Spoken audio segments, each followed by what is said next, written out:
গল্পের দেশে তোমাকে আবারও স্বাগত। আজকে যে গল্পটা পাঠ করব তার নাম আছি। লিখেছেন সুচিত্রা ভট্টাচার্য। গল্প পাঠে আমি দীপালি।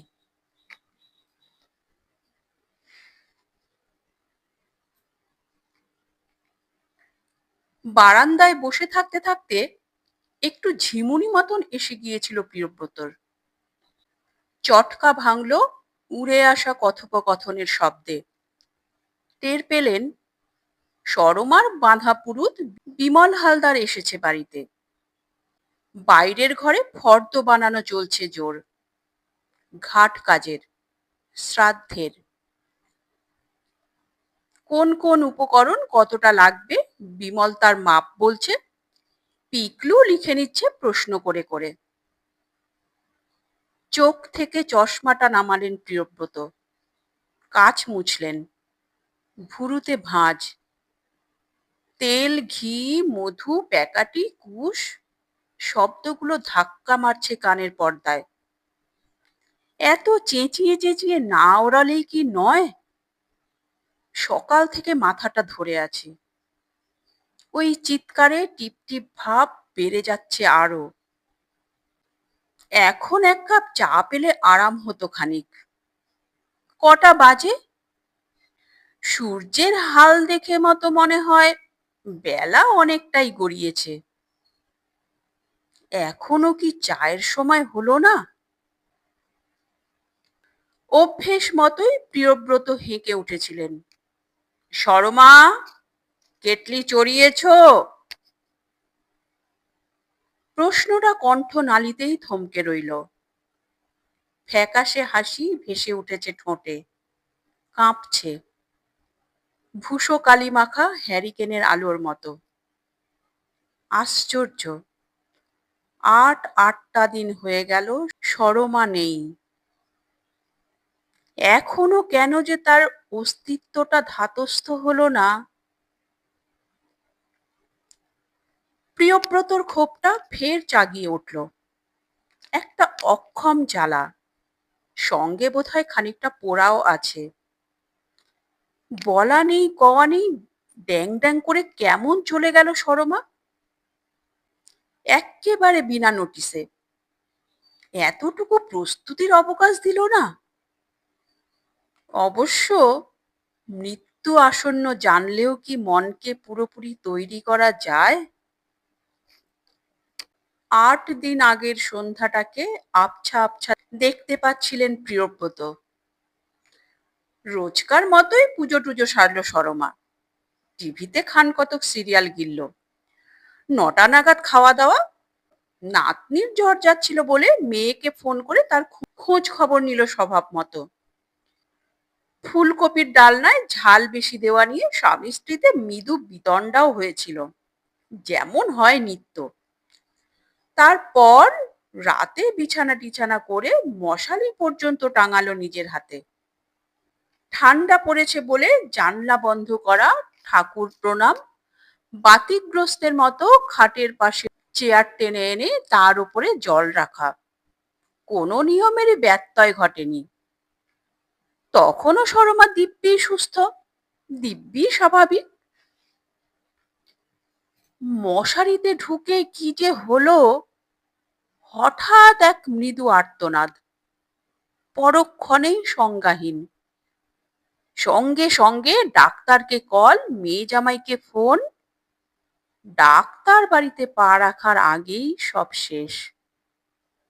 চিকিৎসা করার সুযোগটা পর্যন্ত মিলল না। কোনো মানে হয়? নির্ঘাত প্রেশার সুগারের রোগ বাঁধিয়ে বসেছিল সরমা। বোঝার তো জো নেই। কস্মিন কালেও চেক আপ ফেকআপের ধার ধারেনি। প্রিয়ব্রতকে ঠেলে ঠেলে ডাক্তারের কাছে পাঠাবে, অথচ নিজে তিনি স্টেথোওয়ালাদের ছায়া মারাবেন না। বললেই বড় বড় লেকচার। আমি তোমার মতো হেঁপোকেশো নই, নিজেকে সামলাও, তাহলেই হবে। ইদানিং অবশ্য হাঁটুর ব্যথায় কাহিল হতো মাঝে মধ্যে। নিজেই ওস্তাদি মেরে পেন কিলার খেত মুঠো মুঠো। উল্টো পাল্টা ওষুধেরই কোনো প্রতিক্রিয়া হয়েছে কিনা কে বলতে পারে? সেরিব্রাল অ্যাটাক কি অকারণে হয়? বাবা, বাবা! বারান্দায় পিকলু, পরনে মাতৃবিয়োগের ধরাচুরো, গালময় খোঁচা খোঁচা দাড়ি, ট্যাঁকে কুশাসন, হাতে মোবাইল, গায়ে একখানা হাফ স্লিভ সোয়েটারও চড়িয়ে রেখেছে।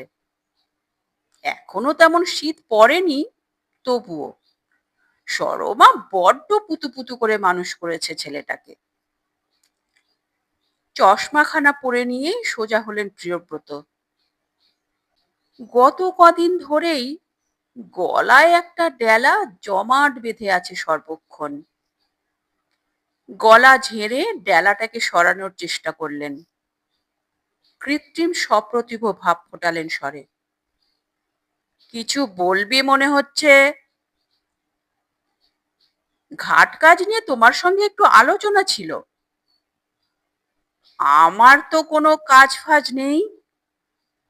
না না, কাজটা কোথায় করা যায় সেটাই ভাবছিলাম।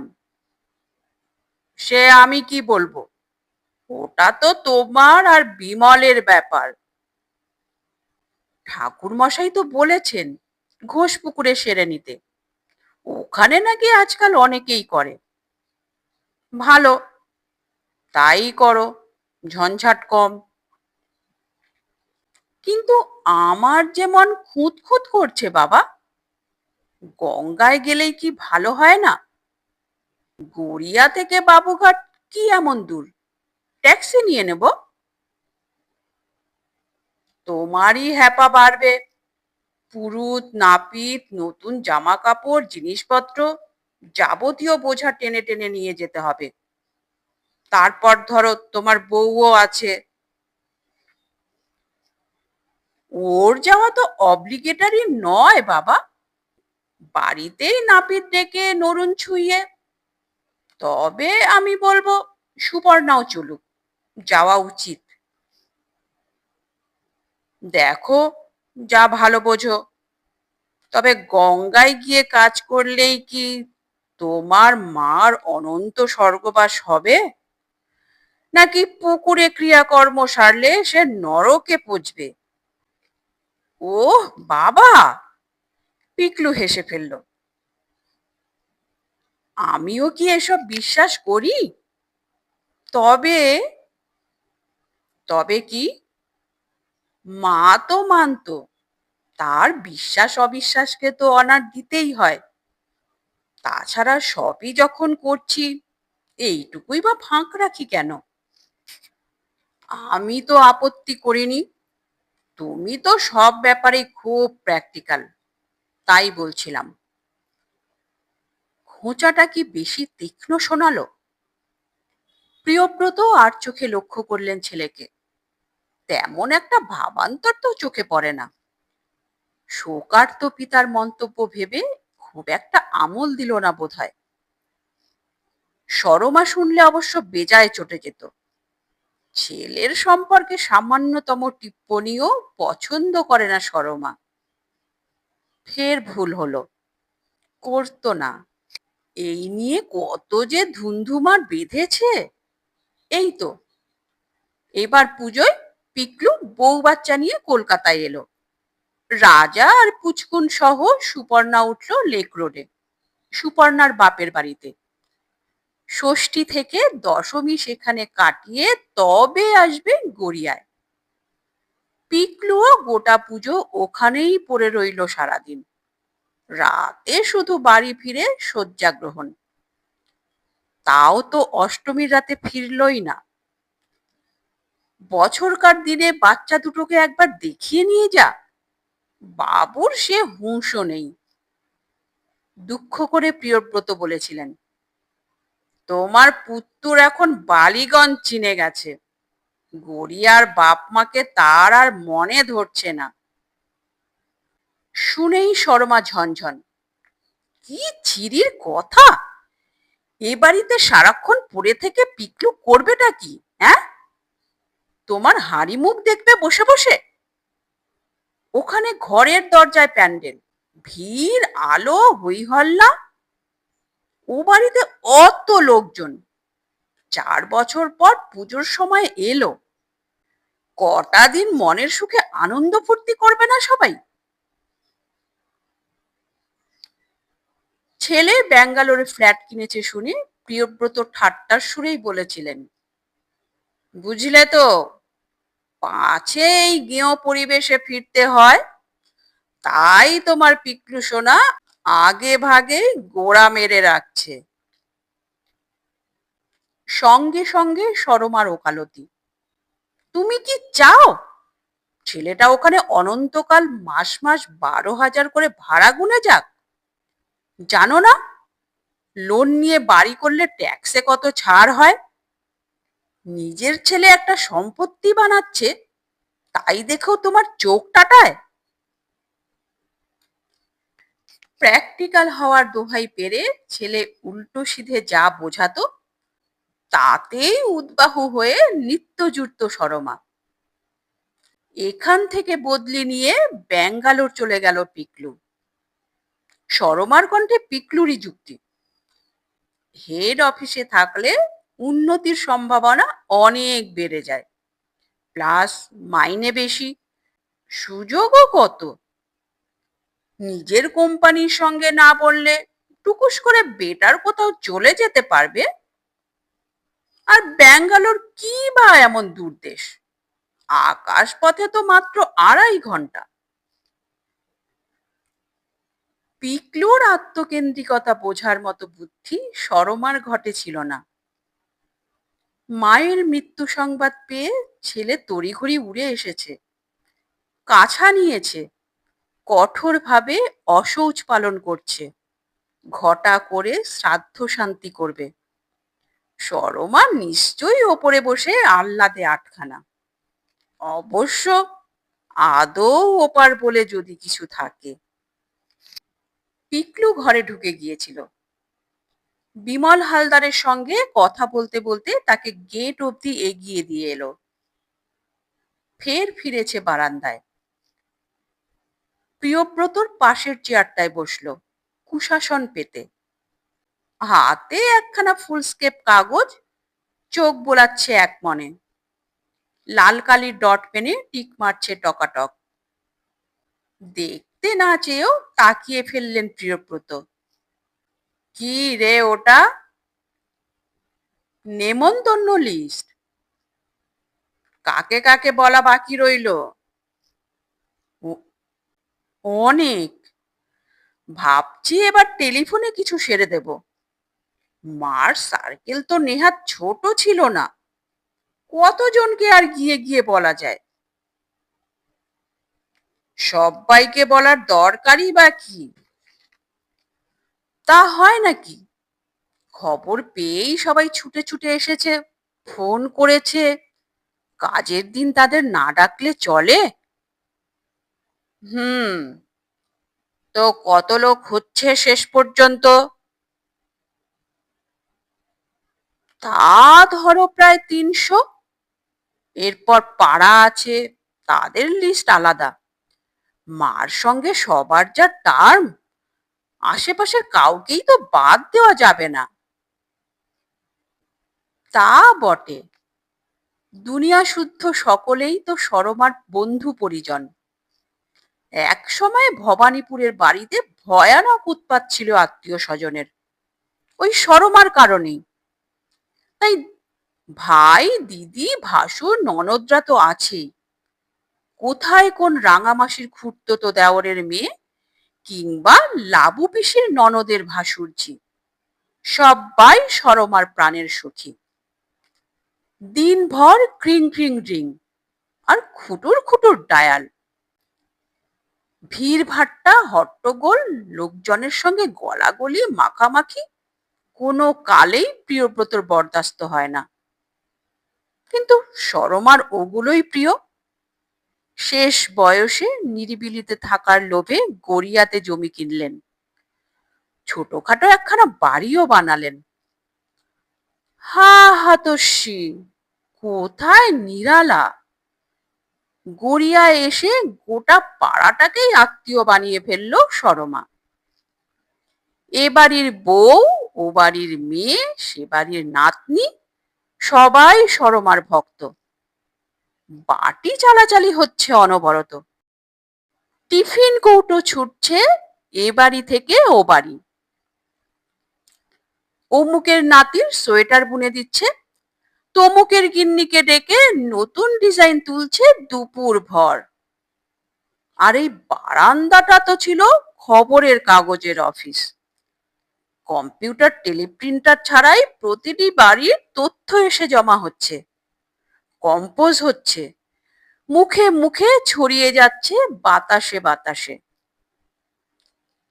এ পাড়ায় তারা আছেন 17 বছর। সাকুল্যে 8.5 জন মানুষও প্রিয়ব্রতকে চেনে কিনা সন্দেহ। অথচ সরমার নাম করলে বোধহয় 1/2 মাইল দূরের লোকেরাও এক বাক্যে বলবে, সেই ফর্সা মতন হাসি খুশি চেহারার ছোটখাটো মহিলা তো। সরমার জনপ্রিয়তার খেসারত দিতে দিতে প্রিয়ব্রত নাজেহাল। শুধু শান্তি বিঘ্নিত হওয়াই নয়, ছেলে মেয়ের বিয়েতে নেমন্তন্ন করতে হয়েছে গাদাগুচ্ছের। এতটুকু গজগজ করলেই পাল্টা ফোঁস। নিজে হাঁকামুখো হয়ে ঘরে ঘাপটি মেরে থাকো বলে আমাকেও কি তাই হতে হবে? বিয়ে করে এমন কিছু মাথা কিনে নাওনি, তোমার ছাঁচে আমি চলবো কেন? বোঝো অবস্থা। এবার অবশ্য পিকলুই ল্যাঠা সামলাচ্ছে। নেমন্তন্ন, খরচাপাতি, ডেকোরেটর, কেটারার সব মাতৃদায় বলে কথা। প্রিয়ব্রত চেয়ারে হেলান দিলেন, ভাব বাচ্চে প্রশ্ন ছুড়লেন, খাওয়া দাওয়া কি হচ্ছে? সব্বাইকে কি পাত পেরে? অনেকেই শ্রাদ্ধ বাড়িতে খায় না, তবে ব্যবস্থা তো সবার জন্যই রাখতে হবে। অনর্থক অপচয়। লোটে প্যাকেট সিস্টেম করতে পারতে।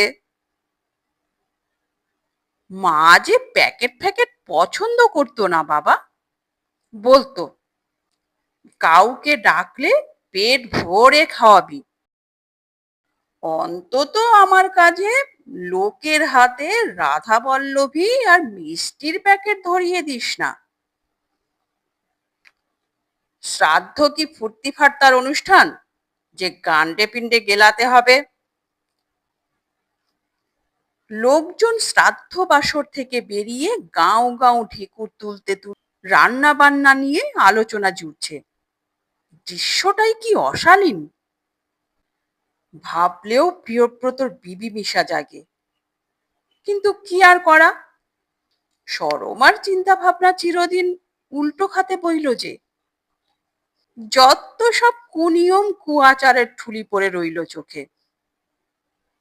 আর ছেলে তো এখন মাতৃভক্ত রামপ্রসাদ। জীবৎকালে মাকে নিয়ে ভাবুক চাই না ভাবুক, এখন সে মার কোনো স্বাদ অপূর্ণ রাখবে না। প্রিয়ব্রত চুপ করে রইলেন। কথা বাড়ানো মানেই তো মিছিমিছি অপ্রিয় হওয়া। সরমার মতো মিঠে মিঠে বুলি তো তার আসে না। দুর্মুখ বদনামের ধ্বজা নয় আর নাই ওড়ালেন।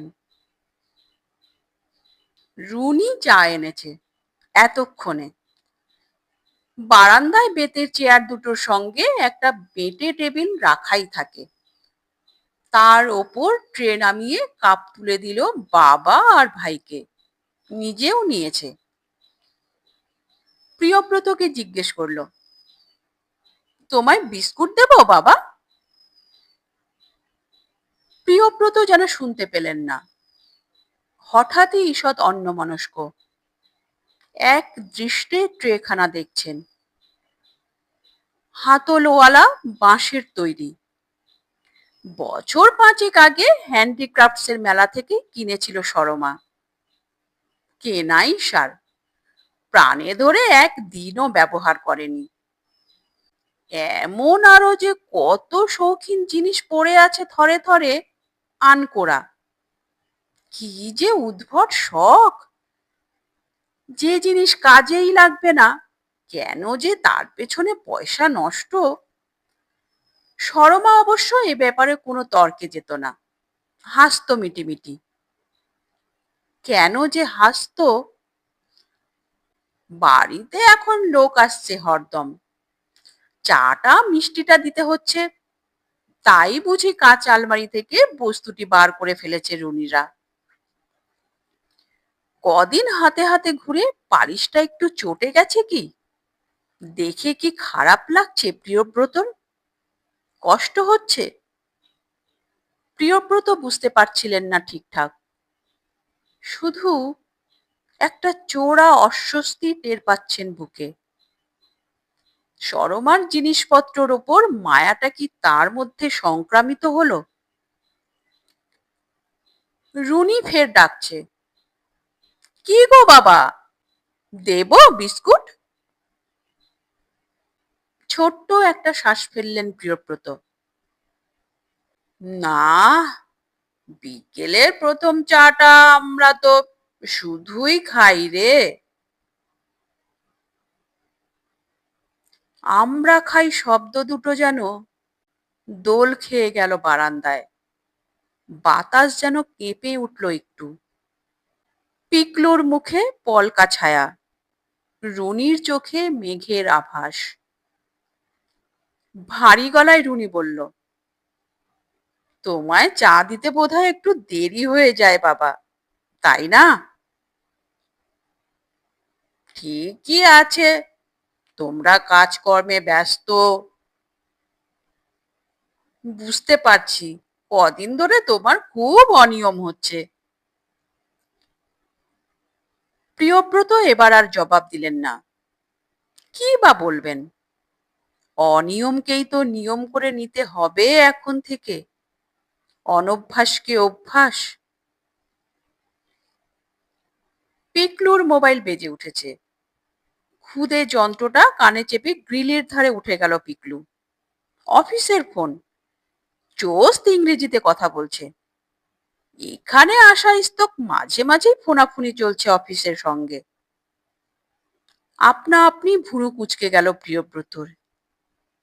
কি চাকরি! মা মরলেও নিস্তার নেই। ফোনালাপ শেষ করে পিকলু ফিরল চেয়ারে। ফুলস্কেপ কাগজটা ভাঁজ করে কোলের উপর রাখলো। সহজ সুরে জিজ্ঞেস করলো, আমার গ্যারা দুটো কোথায় গেল রে দিদি? অনেকক্ষণ সারা শব্দ নেই। আমার গ্যারা দুটো কোথায় গেল রে আমার গ্যারা দুটো কোথায় গেল রে দিদি? অনেকক্ষণ সারা শব্দ নেই। চা শেষ করে কাপ ট্রেতে রাখছিল রুনি। হেসে বলল, পুচকুন তো এই সবে ঘুমোলো, সারা দুপুর যা দস্যিপনা করলো, বাপস! আর আমার বড় টিটি করছেন, সে যথারীতি টিভির সামনে, পোগো চ্যানেল। উফ, ছেলেটার বড্ড টিভির নেশা হয়েছে। স্কুল থেকে ফিরে জামা জুতো পর্যন্ত ছাড়ে না, রিমোট নিয়ে বসে যায়। সুপর্ণার সঙ্গে তো ওর রোজ এই নিয়ে লাগে। এই একটা ভাইস থেকে আমি কিন্তু বেঁচে গেছি। ঝুমুরটার কোনো কালেই টিভির নেশা ছিল না।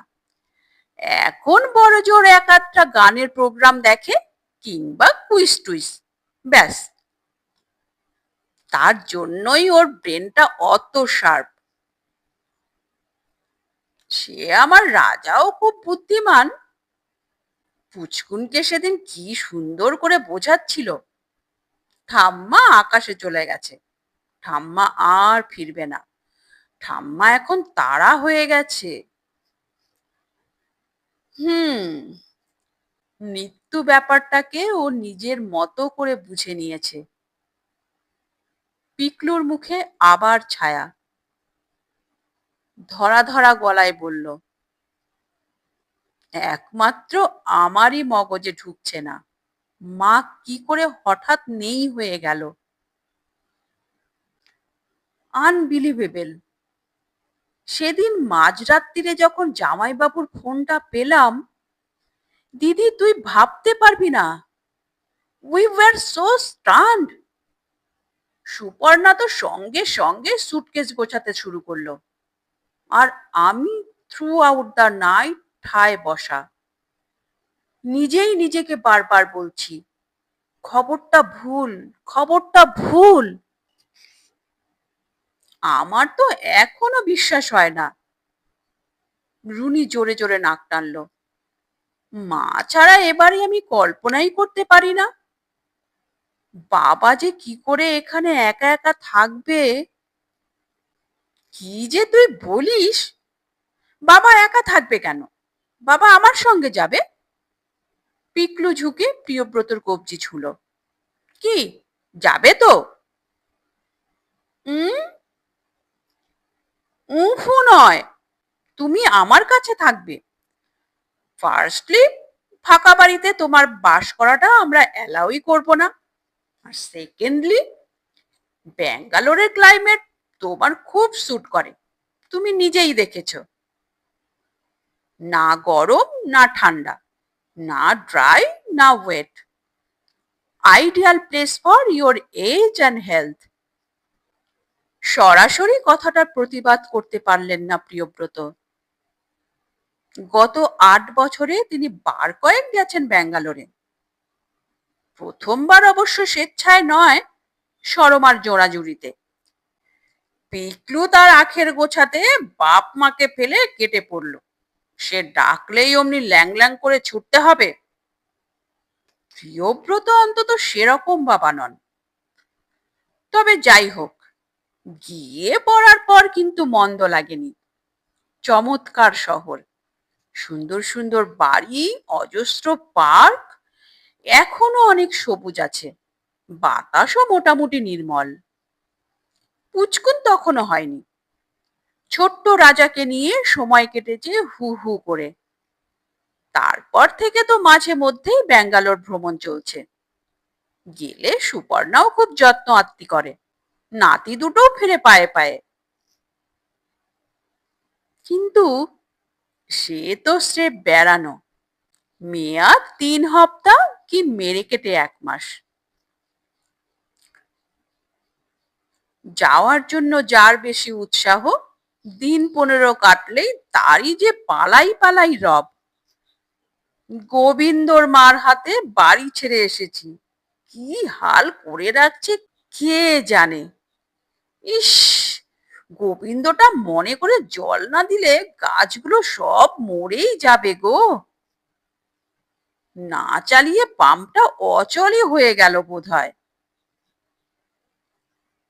প্রিয়ব্রত তখন হাসতেন, ঠাট্টা জুড়তেন, বলতেন, স্বর্গে গিয়েও তুমি বাড়ির ভাবনায় 2 পা ছড়িয়ে কাঁদবে। কি আশ্চর্য, আজ সরমারই সেই উদ্বেগ বেজে উঠল তার গলায়। তোর কাছে চলে গেলে আমার এই বাড়ির কি হবে? এটা কোনো প্রবলেমই নয় বাবা, আপাতত দিদি জামাইবাবুরা দেখাশোনা করুক, পরে ভেবেচিন্তে কিছু একটা করা যাবে। দেখি। হুম, ওভাবে এড়িও না, আই এম সিরিয়াস। সুপর্ণাও তোমাকে একা রেখে যেতে রাজি নয়। নিয়ম ভঙ্গের পরের পরের দিন ফিরছি আমরা, তোমারও প্লেনের টিকিট বুক করা হচ্ছে। সে কি, অমন হুট বলতে যাওয়া যায় নাকি? একটা আস্ত সংসার ফেলে রেখে পাকাপাকি। প্রিয়ব্রতর স্বরে খানিকটা অপ্রসন্নতা এসেই গেল। এমন চটজলদি সিদ্ধান্ত নেওয়া তার ধাতে নেই, ভালোও লাগছে না।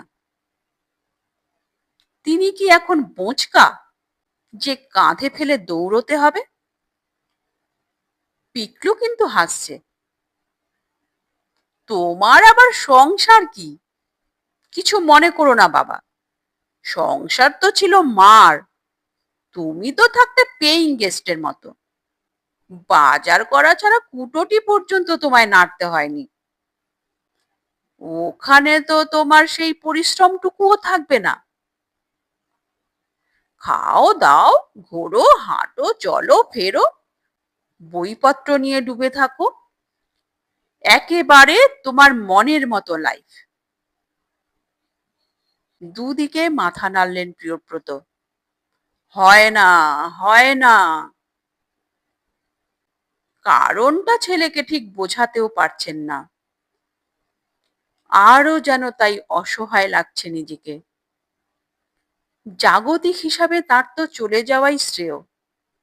তার প্রেশার আছে, লাংসের অবস্থাও ভালো নয়, রাত বিরেতে অসুস্থ হয়ে পড়লে বিচ্ছিরি পরিস্থিতি হবে, মেয়ে জামাইয়েরও আতান্তর হবে, কাজের লোকের ভরসায় পড়ে থাকা। তবু কোথায় যেন একটা বাজছে, কোথায় যে। রুনি বাবাকে দেখছিল, বোধহয় অনুমান করতে পারল প্রিয়ব্রতর দোলাচল। পিকলুর দিকে ফিরে পড়ল। শোন, অনর্থক তাড়াহুড়ো করিস না, বাবার মনটাকে একটু থিতু হতে দে, তোরা নিশ্চিন্তে চলে যা। আমি নয় কদিন এখন বাবার কাছে এসে থাকবো, আর ঝুমুরের অ্যানুয়াল পরীক্ষা হয়ে গেলে আমরা তো সবাই ব্যাঙ্গালোর যাচ্ছি, তখন নয় বাবাও। হুম। পিকলু মাথা দোলালো। সেটাও অবশ্য মন্দ নয়। ইন দা মিন টাইম আমরা নতুন ফ্ল্যাটে শিফটও করে যাব, বাবাকেও মাল টানাটানির দক্ষ যজ্ঞে থাকতে হবে না। তোরা পজিশন পাচ্ছিস কবে? অরিজিনালি তো নভেম্বরে ডেট ছিল, তো সে ডেট তো কবেই পেরিয়ে গেছে। এখন বলছে 1 জানুয়ারি, আমি ধরে নিচ্ছি 15। দেরি করছে কেন? করছে কি সব কমপ্লিশন সার্টিফিকেট বাকি। তোদের হাউজিং এর লোকেশনটা ঠিক কোথায়? সাউথ ব্যাঙ্গালোরেই তো? পুরো দক্ষিণ নয়, একটু পূব ঘেঁষা। আমাদের মেন অ্যাডভান্টেজ যেটা হবে, সুপর্ণার স্কুলটা খুব কাছে, সকালে অটো না পেলে হেঁটে মেরে দেবে। তবে আমার অফিস বা রাজার স্কুলের ডিস্টেন্স খুব কমছে না, সেই 8টা বাজতে না বাজতেই দৌড়। সেদিক দিয়ে বাবা আমরা বেশ আছি। তোর জামাইবাবুর অফিস, ঝুমুরের স্কুল খুব কাছাকাছি। এখন ঈশ্বর করুন মেয়েটার মাধ্যমিকের রেজাল্টটা যেন ঠিকঠাক হয়, ওকে যেন স্কুল না পাল্টাতে হয়। ঝুমুরকে নিয়ে তোর চিন্তা নেই, ও দারুণ রেজাল্ট করবে, অঙ্কে যা মাথা। ওটা বাপের ধারা পেয়েছে, লিটারেচারেও বাপকা বেটি, 1 নম্বরে ঢ্যাঁড়স। এবার ক্লাস 10-এ উঠলে ভাবছি টিউটর বদলাবো, অন্তত ইংরেজির। রাজাও ভাষা নিয়ে বেশ মার খাচ্ছে রে, স্পেশালি কন্নড়টা ও কবজা করতে পারছে না। পুচকুনটা কি করবে কে জানে। ওদের কিন্ডার গার্ডেনে বুঝি কন্নড় নেই? ওটাই তো বাঁচোয়া, সামনের বছর থেকে রাজার স্কুলে দেব, তখন হবে বাম্বু। মায়ের মৃত্যু, বাবার একা থাকার সমস্যা ছেড়ে ভাই বোন ঢুকে পড়েছে নিজেদের বৃত্তে। প্রিয়ব্রত অখুশি হলেন না, বরং যেন স্বস্তি পেলেন মনে মনে। উঠে পড়েছেন চেয়ার ছেড়ে। কোথায় চললে বাবা? অনেকক্ষণ বসে আছি, হাঁটি, কোমরটা ছাড়াই। বাড়ির সামনেটায় ছোট্ট বাগান, প্রিয়ব্রত সরমার নন্দন কানন, গেট পর্যন্ত মোরাম ঢালা। রাস্তার ডান দিকটা প্রিয়ব্রতর, বাঁদিক সরমার, ডাইনে ফুল, বাঁয়ে সবজি। বাড়ি করার পর জায়গাটা বহুকাল অযত্নেই পড়েছিল। ঝোপ আগাছা গজাতো, লোক ডেকে মাঝে মধ্যে কাটিয়ে ফেলা হতো, ব্যাস। চাকরি থেকে অবসর নেওয়ার পর প্রিয়ব্রতকেই প্রথম গাছগাছালিতে পেল। নার্সারি থেকে ভালো জাতের গোলাপ চারা এনে পুঁতলেন জমিতে। রথের মেলা থেকে এলো বেল ফুলের গাছ, এলো ৩-৪ জাতের জবা। শীতের মরশুমে ফুটলো ডালিয়া, গাঁদা, চন্দ্রমল্লিকা। আহা, কি তাদের বাহার! সরমাও খুশি, পটাপট গাঁদা জবা ছিঁড়ছে আর ঠাকুরের পায়ে নিবেদন করছে। পুষ্পচয়নে প্রিয়ব্রতর তীব্র বিরাগ। সরমার তাতে বয়েই গেল, দেবতার পুজোয় না লাগলে ফুল নাকি মূল্যহীন। রাজা সুপর্ণাকে নিয়ে পিকলু যেই ব্যাঙ্গালোর পাড়ি দিল, ফাঁকা বাড়িতে সরমার হাতে হঠাৎ লাল ঝান্ডা। খালি ফুলে নেহি চলেগা, সবজি চাই, সবজি চাই। সরমা যা চাইবে তা না হয়ে রক্ষে আছে? গোলাপ চারার ফাঁকে ফাঁকে বসে গেল লঙ্কার চারা, চন্দ্রমল্লিকার গায়ে বেগুন গাছ। প্রিয়ব্রত কপাল কুঁচকোলে, সরমাও রণং দেহি। অগত্যা শান্তি বজায় রাখতে বাগান হিন্দুস্তান পাকিস্তান। তোমার ভাগে তুমি যত খুশি উচ্ছে, বেগুন, পটল, মূলো ফলাও, আমার বাগানে শুধু ফুলই ফুটবে। তুমি আমার ফুল ছোবে না, আমিও তোমার লেবু লঙ্কায় জিভ ঠেকাবো না। তার শেষ অবধি গোটা অবশ্য ধরে রাখতে পারেননি প্রিয়ব্রত। খেয়েছেন সরমার লেবু, লঙ্কা, ধনেপাতা, সঙ্গে 4টে টিপ্পনিও গিলেছেন। প্রিয়ব্রতর ফুলও পুটপাট চলে গেছে দেবতার শ্রীচরণে। সরমা নাকি মোটেই ছেড়ে না, গাছের তলা থেকে কুড়িয়ে আনে। বিভাজন রেখার মাঝ বরাবর দাঁড়িয়ে পুরনো কথাগুলো মনে পড়ছিল প্রিয়ব্রতর। গাছে কদিন জল পড়েনি, সরমার টমেটো, লঙ্কার পাতারা ঝিম মেরে গেছে। প্রিয়ব্রতর মরশুমি ফুলের চারারাও ম্রিয়মান। বাগানের জন্য বাইরে একটা কল আছে, লম্বা রাবারের পাইপ আটকানোই থাকে মুখে। কল খুলে পাইপ হাতে প্রিয়ব্রত ঢুকলেন সরমার এলাকায়, অস্বচ্ছন্দ পায়ে। সিক্ত করছেন গাছগুলোকে। ঝুঁকে দেখলেন টমেটো গাছে ফল ধরেছে ছোট ছোট। ভিজে পাতা পরন্ত সূর্যের আলো মেখে চিকচিক করে উঠল। পাতা বেয়ে জল ঝরছে টুপটাপ, অশ্রুবিন্দুর মতো।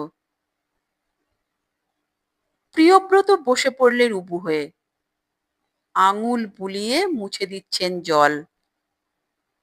অচেনা স্পর্শে গাছটা কি চমকালো একটু, অবাক হলো।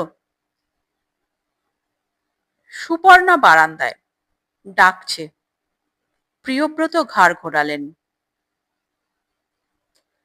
জল খাবার খাবেন তো এখন? রাজা পুচকুনের জন্য সুজি বানাচ্ছি, দেব? সুজি? নোনতা সুজি? আপনি তো ভালোবাসেন। তা বাসেন বটে, তাঁর এই নোনতা সুজি প্রীতি নিয়েও কম কথা শুনিয়েছে সরমা। বানিয়েও দিত, আবার গজগজও করত। আজব লোক বাপু, ঝাল খাবার হলে চিল্লবে, তেল মশলা ভাজাভুজিতে নাক সিটকবে, মিষ্টি মাছটা মুখে রোচে না। এই ভ্যাস্তা ভ্যাস্তা মাত্রা যে অখাদ্য গিলে কি সুখ যে পাও। প্রিয়ব্রত হয়তো মুখ ফসকে বলে ফেললেন, অত কথা দরকার কি? রেড়ির তেলে ভাজা চপ সিঙ্গারাই খাইও রোজ, তাই খেয়ে পেট পচিয়ে মরবো। সঙ্গে সঙ্গে সরমার পাটকেলটিও উড়ে আসবে। আমি তো তোমায় বিষই খাওয়াই, একটা বাতিগ্রস্ত লোকের ঘর করতে করতে আমার জিভে বাত ধরে গেল।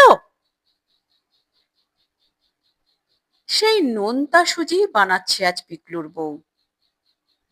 কে জানে কেন তেমন একটা আসক্তি জাগলো না প্রিয়ব্রতর।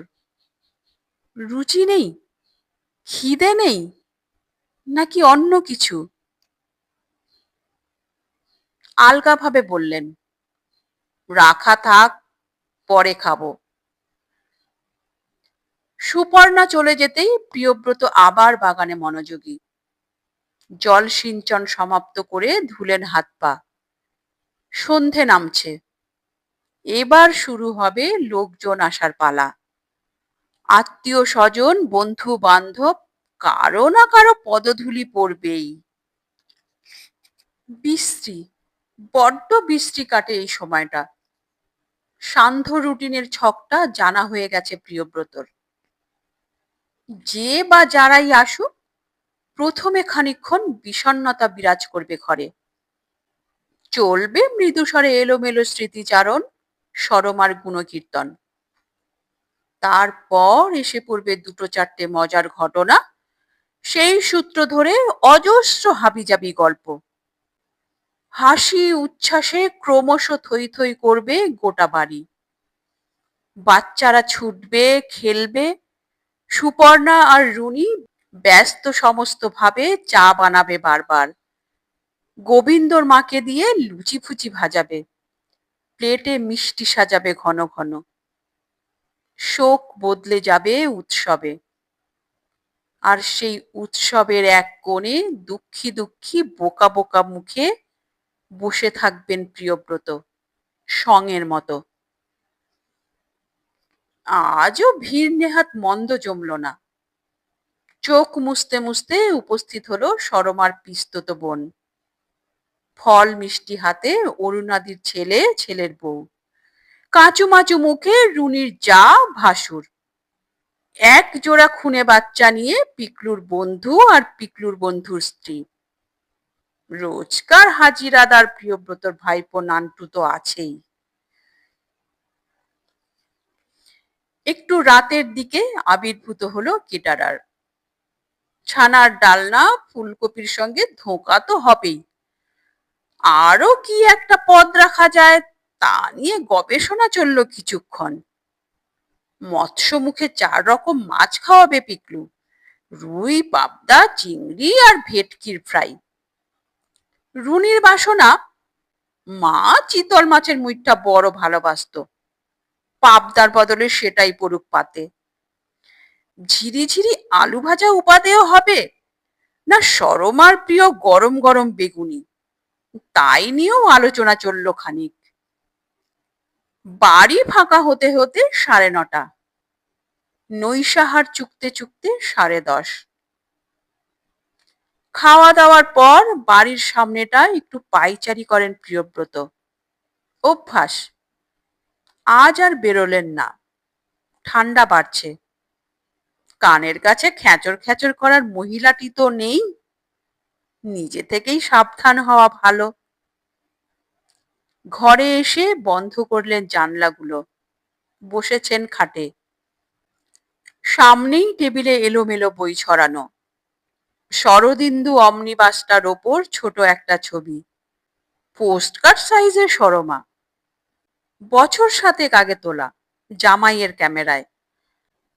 বারান্দার চেয়ারে শাশুড়ি ঠাকুরন রাজেন্দ্রাণীর মতো বসে, না বাঁধানো ছবি। অ্যালবামে ছিল, বার করে এখন বইয়ের উপর দাঁড় করানো হয়েছে। সামনে প্লেটে দুখানা কালাকাঁদ, ছোট গ্লাসে জল। সম্ভবত পুত্রবধূ খেতে দিয়ে গেছে শাশুড়িকে।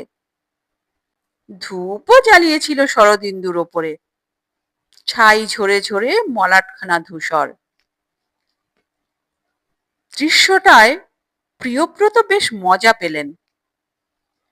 সারাটা জীবন সরমা গল্পের বইয়ের ছায়া মারায়নি, প্রিয়ব্রতর পড়াশোনার অভ্যেসটাকে ব্যঙ্গই করে গেছে শুধু। এখন আর বুলি ফুটছে না তো, তাই ছাই ছড়িয়ে ঝাল মেটাচ্ছে। ভাবছে এতেই যদি প্রিয়ব্রতকে চটানো যায়। প্রিয়ব্রতর ঠোঁটের কোণে চিলতে হাসি ফুটল। কি বিচিত্র এক সম্পর্ক! ৪২টা বছর তারা একত্রে কাটালেন, অথচ কোথাও তাদের মিল ছিল না। না স্বভাবে, না চলনে বলনে, না রুচিতে, না বিশ্বাসে। তবু পাশাপাশি রয়ে গেলেন তো। তিনি কি অসুখী ছিলেন, কিংবা সরমা? এত অমিল, এত বিষাদ সত্ত্বেও একে অন্যের এত কাছাকাছি থাকা যায় কোন জাদুতে? রুনি ঘরে ঢুকেছে। বাবার দৃষ্টি অনুসরণ করে মার ছবিটাকে দেখলো ঝলক। দু চোখ সহসা ভরে গেছে মায়ায়। কাছে এসে পিঠে হাত রাখলো। তুমি মার ছবিটা দেখেছো? নান্টু যেটা আজ বাজিয়ে দিয়ে গেল।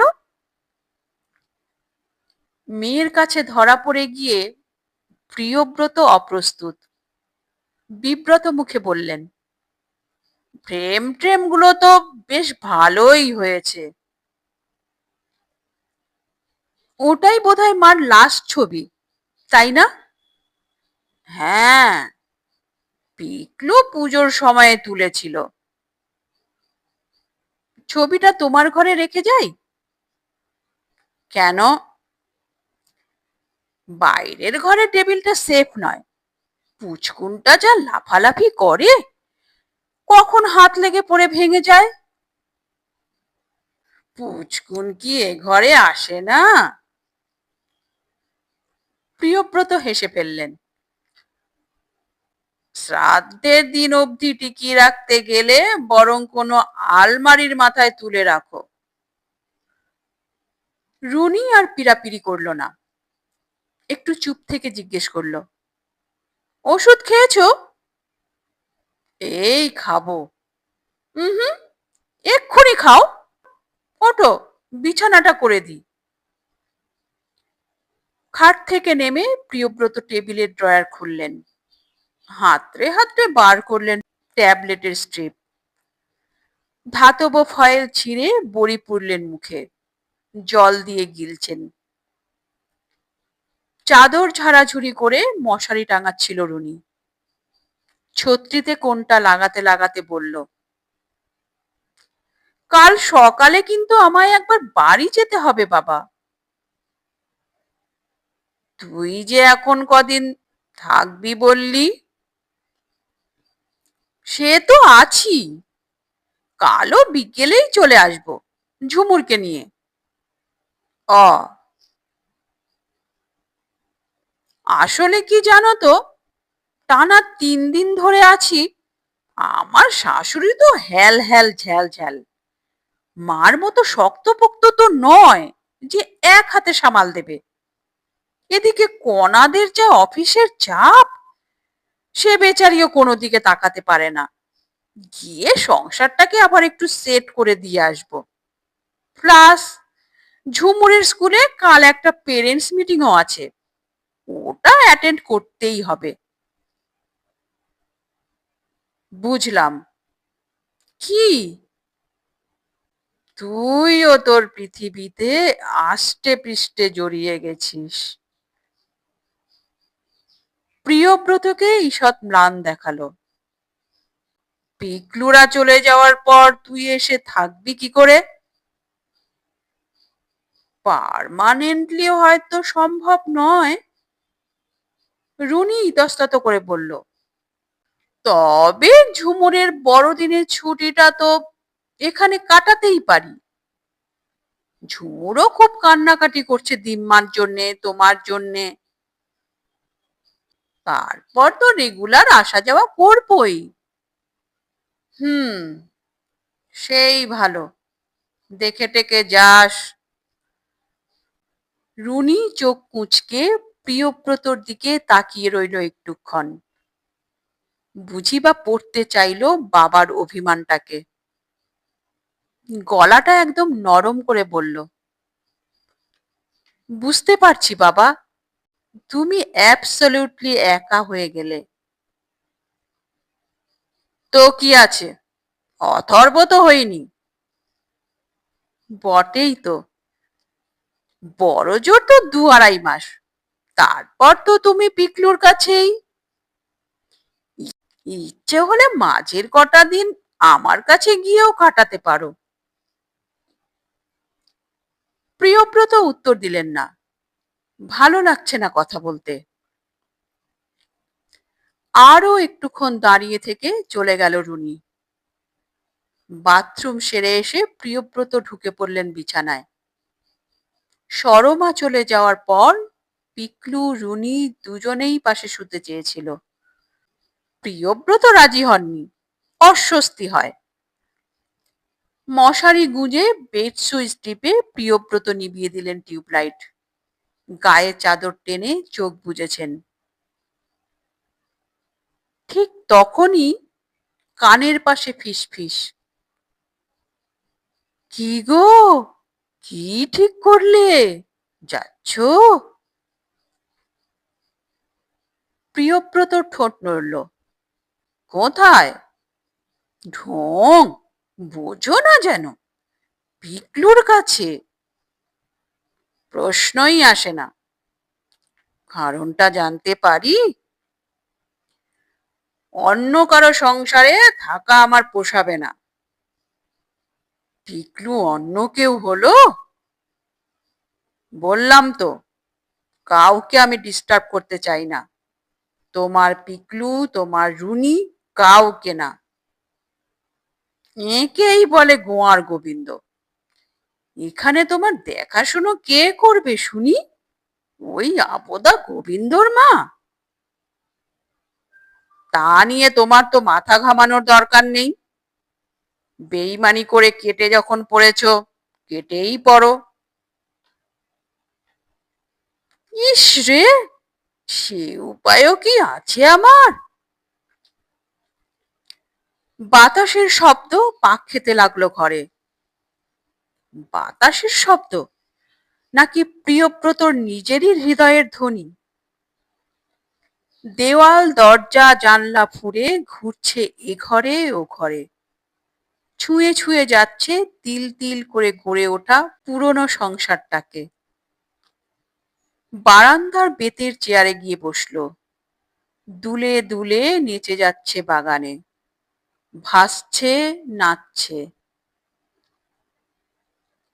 শীত শীত করছিল প্রিয়ব্রতর। আশ্চর্য, একটা উষ্ণতাও যেন চারিয়ে যাচ্ছে সর্বাঙ্গে। প্রিয়ব্রত সরমার দিকে ফিরে শুলেন।